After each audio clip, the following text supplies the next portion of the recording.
This episode is based on recently recovered letters and field reports from the National Archives.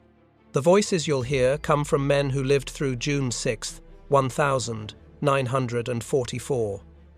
When your friend falls, be his breath. One private wrote those words on the night of June 5, 1944. 24 hours later, that single sentence became a chain of decisions on Omaha Beach. A 10-yard gap in the wire, a dozen lives saved. Here's how it happened. D-Day. Operation Overlord, the largest amphibious invasion in history. On the evening of June 5th, thousands of American soldiers boarded landing craft in southern England. Their destination, the coast of Normandy, France. A company, 116th. Regimental Combat Team. Objective, Easy Red Sector. H-hour, 6:30 a.m. Command had issued clear orders. Beach obstacles, barbed wire, heavy machine gun fire expected from fortified positions. But no operational plan could capture what those men would face in the first 30 minutes. The question this episode explores: what turned a few sentences in a letter into a series of life-saving decisions? His name was Thomas "Tom" Callahan, age 22. From Pennsylvania, a rifleman in A Company. On the night of June 5th, Tom sat in the dim light of a troop transport, writing a letter home. The letter was simple. He wrote about the rain, about missing his mother's cooking, about his younger brother who wanted to enlist. And then, in the final paragraph, he wrote this: "If something happens to me, don't just remember me. Remember this. When your friend falls, be his breath. Keep him moving. Don't let him stop." Tom folded the letter, sealed it, and placed it in his left breast pocket. "If someone finds it," he whispered to the soldier next to him, "make sure it gets to my mother." Let me give you the scale of what was about to happen. Operation Overlord involved over 156,000 Allied troops across 5 beach sectors. Omaha Beach alone would see approximately 34,000 men land on the first day.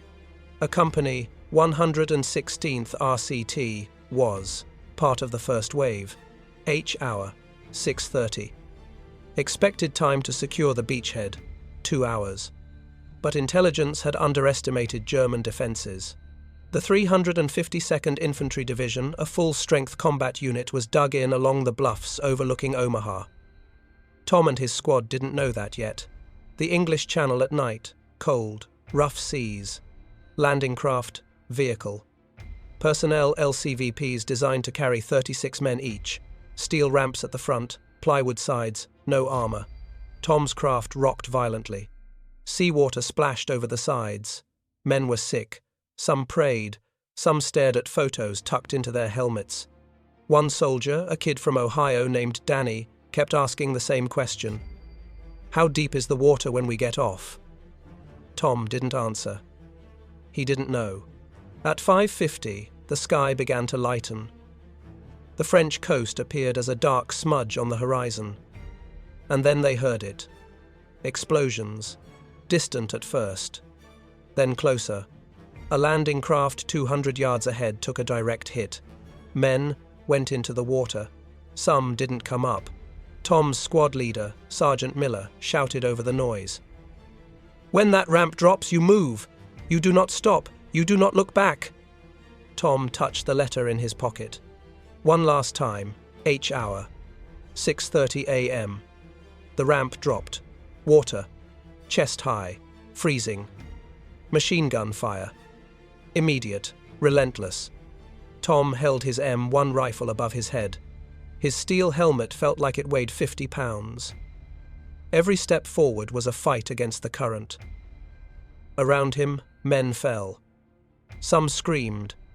Some went silent instantly. Ahead, 200 yards of open beach, wire obstacles, wooden stakes, steel, Czech hedgehogs, all designed to stop tanks and men. Tom made it to the first line of obstacles, a concrete tetrahedron chest high. He crouched behind it.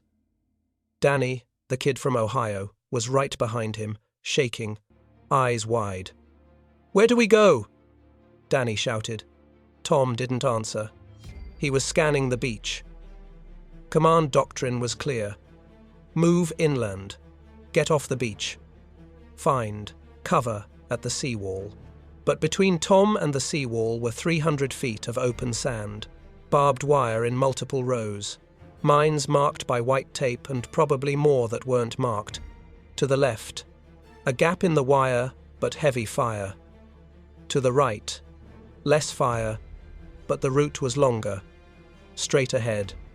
Unknown. Tom thought of the letter. When your friend falls, be his breath. He looked at Danny. The kid had stopped moving, frozen. Tom grabbed his shoulder. Stay with me. We move right. Low. Now. This section of Omaha Beach would later be called the Death Strip. Of the first wave that landed in Easy Red sector, casualty estimates ranged from 50 to 90% in the first hour. Tom didn't know those numbers. He only knew, keep moving or die here. He and Danny crawled, elbows and knees, M1 rifles dragging through wet sand, 30 feet, 50 feet. A mortar round hit 20 yards to their left. Sand and shrapnel rained down. Tom kept moving. They reached the first line of barbed wire. Coiled. Thick.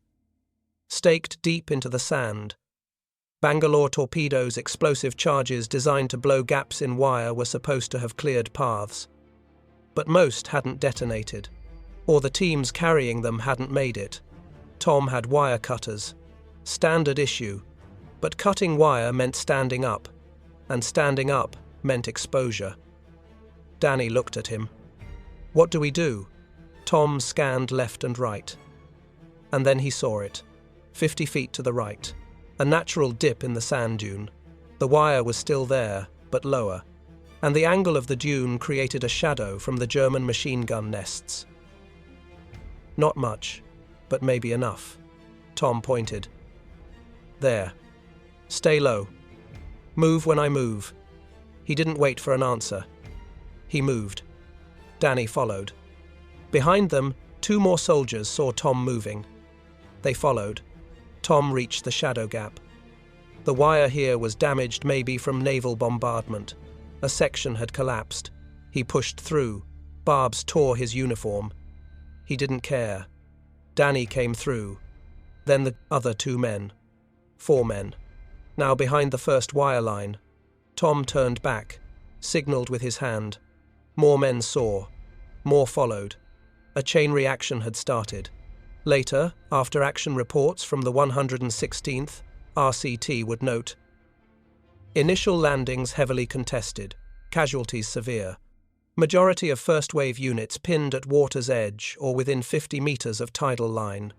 Breakthrough achieved by small groups exploiting natural terrain features and damaged obstacles.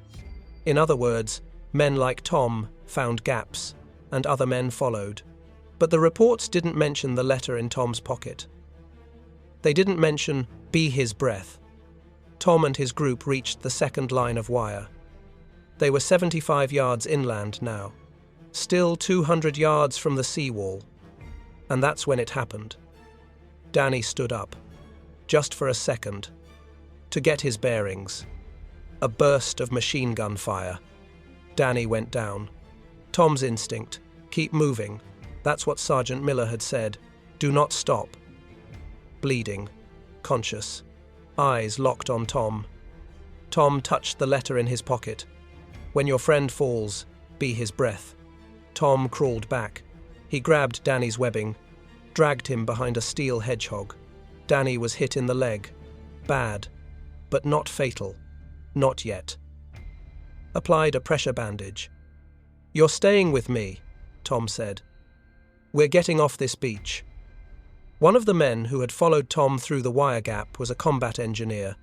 His name was Corporal Hayes. Hayes had a satchel charge, designed to blow obstacles. He looked at the second wire line, then at Tom. I can blow a gap here, but I need cover. Tom nodded. Do it. Hayes placed the charge at the base of a wooden stake anchoring the wire. 30-second fuse. Tom and the others lay flat. The explosion was deafening. A 6-foot gap opened in the wire. Tom helped Danny to his feet, or rather, to his one good foot. They moved through the gap. Hayes led. 2 other riflemen followed. 75 yards inland. Then 100 yards. They reached a shell crater, deep enough for cover. Tom looked back. More men were coming through the wire gap. Dozens now. A radio operator in the crater called it in. Repeat. Breach established. From the crater, Tom could see the German position that had been firing on them. A reinforced concrete bunker, MG-42 machine gun, wide-firing arc covering the entire beach approach. But from this angle behind and to the side it was exposed. Hayes saw it too. "We can flank it." Tom looked at Danny. The kid was pale, losing blood, but conscious. "Stay here," Tom said. "We'll be back."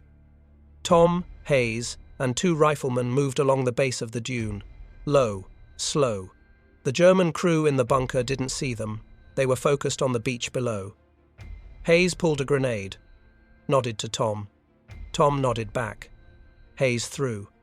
The explosion silenced the MG-42.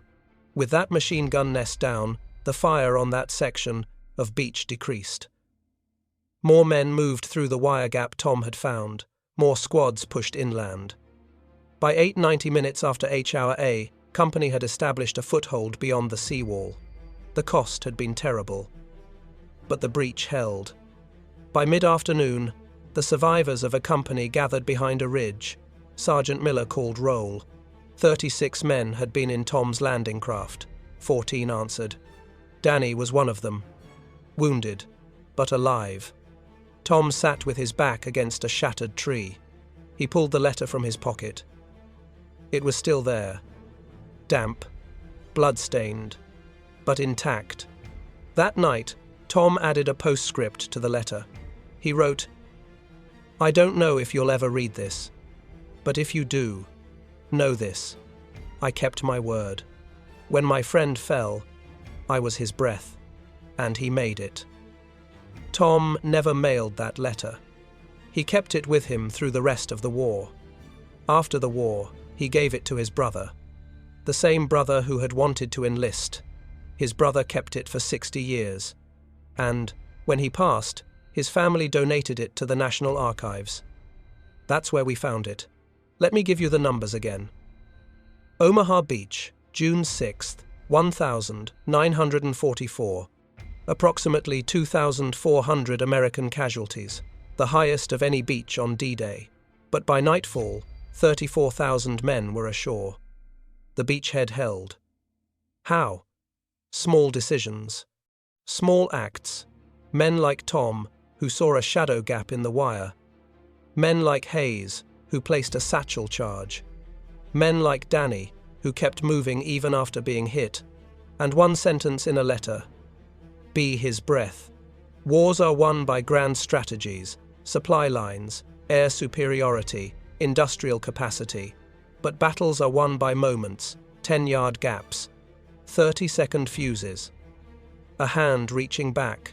Tom Callahan survived D-Day. He survived the war. He came home. He never talked much about Omaha Beach. His family said he kept the letter in a drawer. He'd take it out sometimes, read it, then put it back. When historians ask, how did they do it? This is part of the answer. They didn't leave each other behind. If your family has letters or diaries from World War II, we'd love to hear about them. Leave a comment below. In our next episode, we'll explore another hidden story, the Red Ball Express. The African-American truck drivers who kept Patton's Third Army moving, one driver's night log, one general's supply order, and the 12-hour convoy that changed the course of the campaign. If you want to hear that story, subscribe to this channel. New episodes every week. Thank you for listening. And thank you to the men who wrote these letters.